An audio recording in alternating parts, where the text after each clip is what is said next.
Test, test. Audio test. You can hear me.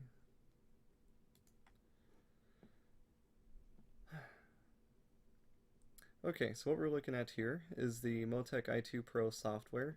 This is a software that we use to take a look at the data that's captured from each of the cars after the track sessions at our racing school. So every Formula Renault is equipped with a variety of sensors that enable us to review and analyze, to look over exactly what's going on in the cockpit. It lets us see what the driver is doing, how much steering wheel input they're putting in, how fast they're going, what their throttle position is, how much braking they're using at different points of the track. So this is a screen that we'll be looking at primarily. It's a combination of a couple different spots. So just to take a look here, we can actually have a look at the track in its entirety thanks to GPS systems, and whenever we want to take a look at something more in depth, we can zoom in and we can pick different points of the track to see what your line is in any corner. This could be hugely helpful because the line is one of the primary things that we want to get nailed down in order to achieve faster lap times. So beyond this, there's also a list of driver inputs you can see here that lists everything else out in traces or graphs. So we'll dig into this more in just a second here. When we pull the data off of the cars, we can take a look at a list of every lap from your session, and generally we like to pick out your best lap. We'll compare a couple different ones to see where your strengths and weaknesses are, and we can actually compare laps between two different laps, two different drivers, two different sessions, and whatever. So here we'll be comparing two drivers' best laps specifically, and using this data software we can point out the differences to see where one gains or loses on the other. So our reference driver, our fast driver, is going to be the black car. All the lines and graphs and everything on here is going to be black for that one. And the slower driver is going to show up in red, which is just consistent along all these graphs as well. So what we're looking at here, that GPS track is down in the bottom left corner. And in the graphs, you can see up here is the variance. This graph shows how much our driver is losing or gaining against the reference driver. So when we see these dips in the line, like right here and right here, these show spots where the slower driver especially loses time against the faster driver. So lots of times it's these areas where we can point out where changes need to be made in order to improve lap times. The next graph down, this is the speed. So this is tracked by the GPS sensor on the car, and it shows how fast they're going at any point on the track. This is the throttle position right here, and brake pressure, the line below that, and what gear they're in. So down here, these graphs, or these animations, just help visualize what's going on in the data that's displayed here. We also get G-forces in the bottom right to show what your cornering forces are. So if we were to analyze a lap real quick, this is Mazda Raceway Laguna Seca that we're looking at. Our reference driver achieved a best lap time of 1:44.5, whereas our slower driver achieved a fast lap of 1:51.7. So there's definitely some ground to gain, so let's have a look here at where we can earn some more time. So if we come down into turn 2, which feels a lot like turn 1 at Laguna Seca, turn 2 is kind of a hairpin corner. It's a real tight one that requires threshold braking in a straight line. And so if we're looking at the differences here, our reference driver takes full throttle on the straightaway into the corner just a little bit longer than the other driver does. As a result, they're also getting onto the brakes just a little bit later. So they're maximizing their time going at their top speed at almost 100 miles an hour down the straightaway. When we look at the brake trace, we can see that the faster driver with the black trace happens to use a better technique for braking. What we primarily like to look for is that curve where the line shoots almost straight up. It reaches its peak very quickly. It kind of levels out for just a few moments, and then they modulate the brake and fade off the brake slowly as they get closer and closer to the corner. When we travel along the trace here, we can see where they get on the brakes at this point. They're working the brakes, maybe dealing with a little bit of lockup, just a little bit. They're trailing off, and you can see their turning is just barely starting while they're still fading off the brakes to help with that initial car rotation to get into the first apex of the corner. So you can compare the lines here where the slower driver, the red car, kind of missed their mark a little bit, went a little wide on the entry, which might feel faster, but they're having to really work the wheel through the middle of the corner, slowing them down a little bit, whereas the other driver keeps a tight line through this section and then manages to roll on the throttle a little bit smoother and more consistently than the other one. We can see that the other driver is kind of fighting the car a little bit, trying to drive the line that they chose to get through in turn 2. So if we take it forward a little bit more, this is approaching turn 3. We can see here that the red car did get on the brakes harder, but they also got on the brakes earlier and off the throttle earlier than the black car did. What ended up happening here, if we look at the speed now as a result, they ended up overslowing the corner. If we click here to look at how much they slowed down to enter the corner, we can see the speeds at any given moment where we place this line right here. So at this part of the track, where this line is on the graphs, we can see that the red car is traveling at this point at 59 miles an hour, and the black car is traveling at 67 miles an hour. So quite a bit of a difference just by overslowing the corner by what looks to be maybe 10 or 20 feet.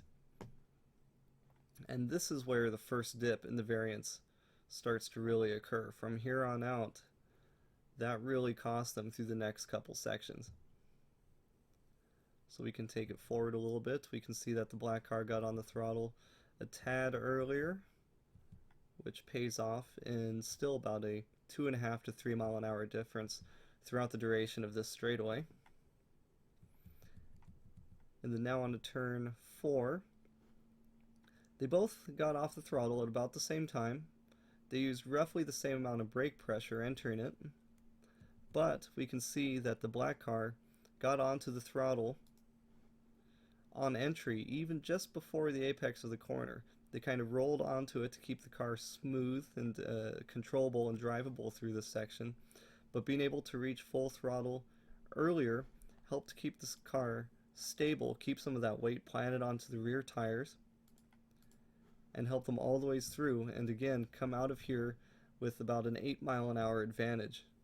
That advantage carries on through up until the next turn. You can see the variance line dip down further and further as the red car loses time against the black car.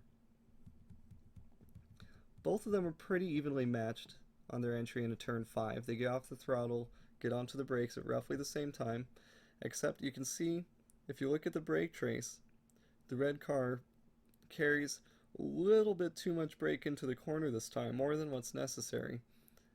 And you can see the difference here in speed, so let's go down to their lowest speed in this section. So, to give you reference where we are, this is turn 5, this section of the track right here. Their difference in speed at their slowest point of this turn is nearly 10 miles an hour. And even at that point, the black car carried a higher rolling speed into and through the corner and is now about to get on the throttle earlier than the other car is, which is really helpful coming through turn 5 because you're climbing up a steep hill here, so you want to carry as much momentum as possible coming out of there. Turn 6 is a scary one for a lot of people. It's a high-speed turn with a little bit of banking that you really got to take advantage of and put your trust in that your outside wheels are really going to load up and actually hold the car to the ground a lot better than you'd expect them to. So it's kind of a bravery corner, so we always ask students to build up to the speed that we want out of you, but never to go for it all at once. This is one of those corners where you got to try and take it just a couple miles an hour faster at a time, build up your comfort levels as you get faster and faster through here. So this is where another big dip occurs. You can see the variance drop. You can see the difference in speed here. And coming down the graph further, you can see the difference in throttle position, where the red car comes off the throttle, even applies a little bit of brake, where it turns out you don't really need it. You can see that the black car, the line is still just flat on the very bottom, which means that they did not use any brake. All that they did entering this was lift off the throttle, get back on it right at this point, which is a little bit before the apex of turn 6, which means similar to some of the previous turns, they're rolling back onto the throttle to get the weight shifted back onto the rear end to keep the car from spinning out. It's strange and seems a little counterintuitive to get back on the gas to help the car stay under control, but getting that weight shifted onto the back wheels helps them grip the road and really aids in just keeping the car controllable through some of these high-speed corners. Similar to turn 5 also, you're climbing up another hill coming out of this turn. So the faster you can get through turn 6, the more momentum you can carry through there, pays off big time as you're climbing up this hill. You can see that the speed difference maintains, between 10 and 15 miles an hour almost all the ways up as they approach the corkscrew, turn 7 and 7A. Corkscrew is always a little bit dicey for some people because it crests right at the top of a hill, and so trying to do threshold braking in a straight line is really tough through here. You'll see a lot of modulation in the brake pressure because it's really hard to try and maintain grip without any lockup going into this. So both cars, you can see, shoot for that curve, that brake trace that we're looking for with the high initial peak grip, or high initial peak brake pressure, and a slow fade off as they approach a corner. But you can see some of these squiggly lines show that they're trying to modulate a little bit of lockup, and that's not uncommon going into the corkscrew. Both of them enter it at a pretty decent speed, at a pretty matched speed, roughly 65 miles an hour, slowing down to 50, 45 miles an hour. So even though we can see some difference in throttle position here and rolling speed through this corner, because the corkscrew is a lot slower than some of the other corners, being only about 40 to 45 miles an hour, there's not as much time being gained or lost here as opposed to, say, turn 6, where they're traveling through at a difference of 20 miles an hour, the difference between 67 and 87. So getting corners like this one, like turn 6, getting that nailed down, the higher speed corner, pays off a whole lot more than slower corners like the corkscrew here. So that's always something to pay in mind too, is prioritizing what turns pay off most in lap times. So going further down, now into turn 9, this is a tough one too. The car feels like it wants to understeer a whole lot through this section. So it takes a lot of modulation of the throttle. Usually you don't need to use any brake, but sometimes a light brush of the brake will help get the car settled in a little bit better before your turn in to get into 9. You can see this is another one of those corners similar to turn 6 where there can be some big speed differentials through there, and having that difference of 10 to 15 miles an hour pays off right in the variance section here. So at this point, when we're looking at the variance for comparison, you can see up here variance is 4.4 seconds. At this point throughout the lap, the red car has lost nearly 4.5 seconds on the black car. So if we're looking at just turn 9, the difference in speed through that section up until they're done with that turn, roughly here, they went from a variance of 4.5 seconds to 5 seconds. So when we're comparing these difference of rolling speeds mid-corner, they lost half a second just in that one corner. So if we're able to just fix up one section, that could be the payoff right there. Now approaching turn 10, this one's got a lot of banking. This one's similar to turn 5 and 6, where with that banking you got to put a lot of trust in the track and the car to work together. And it'll put a lot of weight transferred onto the outside wheels. So you got to put your trust in it. The grip is going to be there, and it's another one of those ones where you got to just build up your comfort and confidence in the car. But the grip will be there a lot more than you expect it to. And so if we compare the two right here, you can see that trust factor is definitely more present in the black cars. They carry through about 15 miles an hour more. And you can see that's another dip in the variance right there. So coming on to the final corner, turn 11. Let me back it up here just a tiny bit. Into braking. So in the brake zone, you can see that the red car kind of modulates the brake a little bit too much. They might be managing lockup, whereas the black car has got a much smoother trace, which means they're able to get the most possible stopping power out of their brakes as is available. They reach their peak grip really early on, like they're supposed to. They fade out as they get closer and closer to the corner. And overall it just looks like a smoother transition approaching as they start turning in. Using a little bit of trail braking as they enter in, they get the car rotated, and they're able to climb onto the throttle a lot earlier than the red car is, which again will pay off down the straightaway on the way out. So, general overview of what we generally look for with these.